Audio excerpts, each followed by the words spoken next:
ఇదేం జీవితం అనుకుంటున్నారా? బుద్ధుడి చెప్పిన ఈ విషయాలు వింటే మీకే అర్థమవుతుంది. జీవితంలో ఎదగాలనే కోరిక ప్రతి ఒక్కరిలో ఉంటుంది. అయితే ఆ ఎదుగుదలకు కూడా ఎన్నో అర్థాలు ఉన్నాయి. కొందరు ఆర్థికంగా బాగుండడమే ఎదుగుదల అనుకుంటారు. మరికొందరు జ్ఞానాన్ని సంపాదించుకోవడమే ఎదుగుదల అనుకుంటారు. జీవితంలో నిజమైన ఎదుగుదల అంటే ఏంటో ఎందో గొప్ప తత్వవేత్తలు వేల ఏళ్ల క్రితమే చెప్పారు. అలాంటి వారిలో గౌతమ బుద్ధుడు ఒకరు. విచక్షణరహితంగా శత్రువులను సంహరించిన ఒక రాజు జ్ఞానోదయం పొందిన తర్వాత గౌతమ బుద్ధుడిగా ఎలా మారాడన్నది ఇప్పటికీ ఎంతో మందికి ఆదర్శం. ఇక గౌతమ బుద్ధుడు అనగానే అందరికీ ప్రశాంతమైన ముఖం కళ్ల ముందు కదులుతూ ఉంటుంది.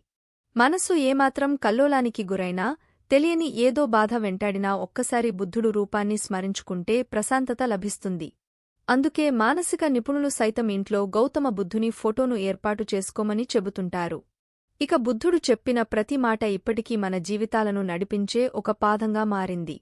మరి జీవితాన్ని మార్చే అలాంటి కొన్ని బోధనల గురించి ఇప్పుడు తెలుసుకుందాం. ఏ పని చేసినా మనస్సాక్షిగా చేయాలని బుద్ధుడు చెప్పాడు.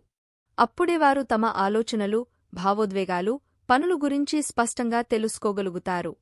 ఇక మనస్సాక్షిగా చేసినప్పుడు మనం చేస్తుంది తప్పో ఒప్పో మనకే అర్థమవుతోందని చెబుతారు. జీవితంలో ఏదీ శాశ్వతం కాదని బుద్ధుడు ఎన్నడో తెలిపాడు. జీవితంలో మార్పు సహజమనే నిజాన్ని గుర్తించినప్పుడు దుఃఖం అన్న మాటకు చోటే ఉండదు.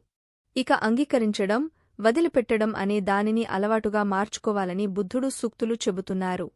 బుద్ధుడి బోధనల్లో మరో ప్రధానమైన అంశం అందరి పట్ల సానుభూతి, దయతో ఉండడం. దయ, కరుణ ఉన్నవారు ఎదుటివారిని ఇబ్బంది పెట్టరు, తమను తాము ఇబ్బందులకు గురిచేసుకోరు. అహంకారం మనిషిని నాశనం చేస్తుందని బుద్ధుడు తెలిపాడు.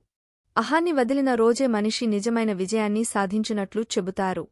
ఇక భౌతిక సుఖాలపై అధిక వ్యామోహాలను విడిచిపెట్టిన రోజే మనిషికి మానసిక ప్రశాంతత లభిస్తుందని బుద్ధుడు ఎన్నడో తెలిపారు. ఎలాంటి సుఖాలకు లోను కాకుండా ఉండే వ్యక్తి తక్కువ సమస్యలను ఎదుర్కొంటాడు.